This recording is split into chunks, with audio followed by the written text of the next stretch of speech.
On January 11, 2023, at 2 in the morning, Salvadorian police raided the homes of 5 men in the rural community of Santa Marta, El Salvador.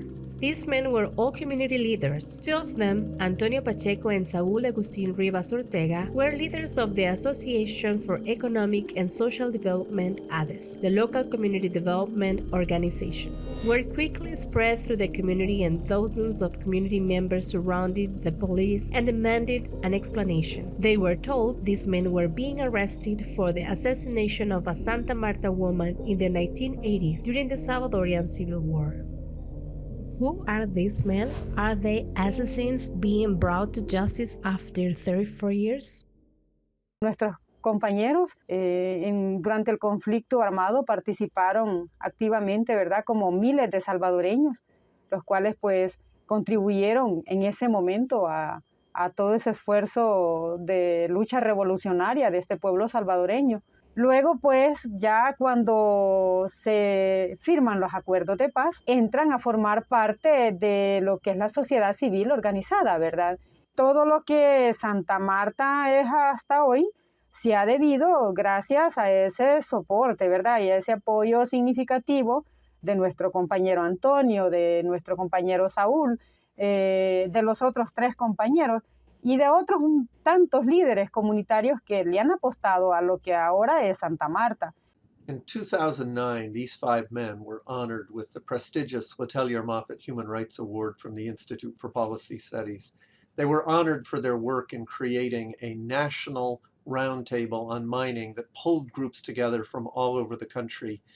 And this was the group that, through years of activity, with help from international allies, led to the historic vote in 2017 where the National Assembly of El Salvador voted a full mining ban to make El Salvador the first country in the world to ban all mining to save its rivers.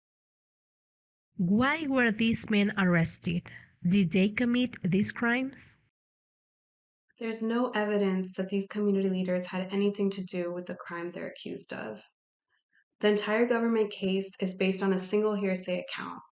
After 40 years, to accuse them of such a crime without any substantial evidence is very suspicious, especially when there are dozens of war crimes and crimes against humanity from the Civil War carried out by the military that the government has ignored, including many in Santa Marta, such as the Rio Lempa massacre of March 1981, where hundreds of innocent civilians from communities in Santa Marta, mostly women, children, and elderly, were killed even as they fled from the military towards refuge in Honduras.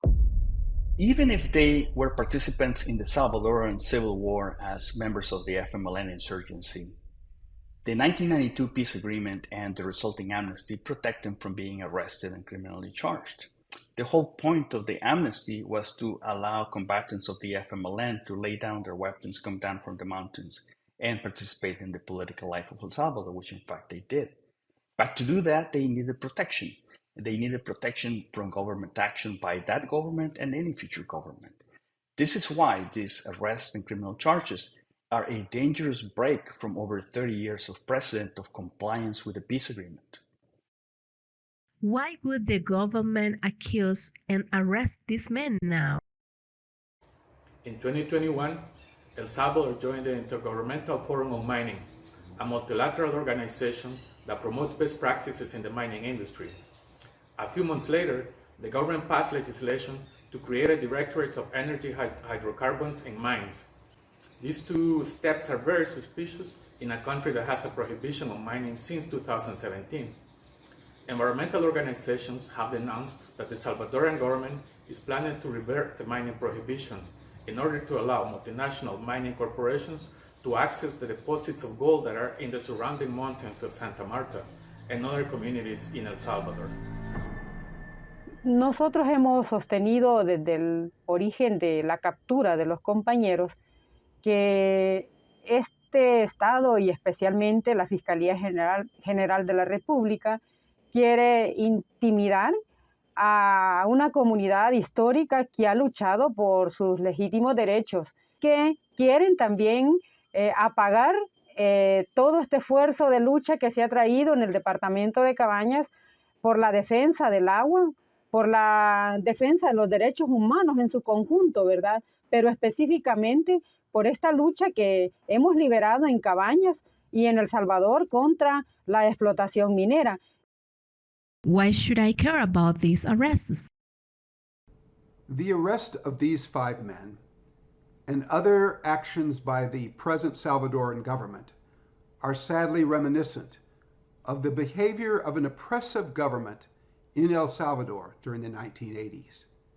That government, supported by US dollars, eventually created death squads, massacred its own people, and was complicit in the death of nearly 70,000 people during the Civil War.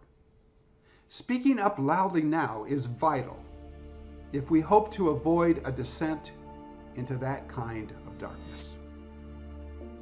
What can you do? Bueno, un primer llamado a mantener esa solidaridad, ya que pues en el pasado también durante los años difíciles vividos en este país, hubo mucha solidaridad de pueblos, de iglesias, de comunidades, de personas, puesto que el proceso ya lleva 3 meses y parece ser que este proceso va para largo. Y pues hoy es el momento también de continuar esa solidaridad, porque solamente así podemos vencer, ¿verdad?, a estas atrocidades que los estados cometen contra compañeros que pues el único delito es luchar y querer alcanzar mejores condiciones de vida.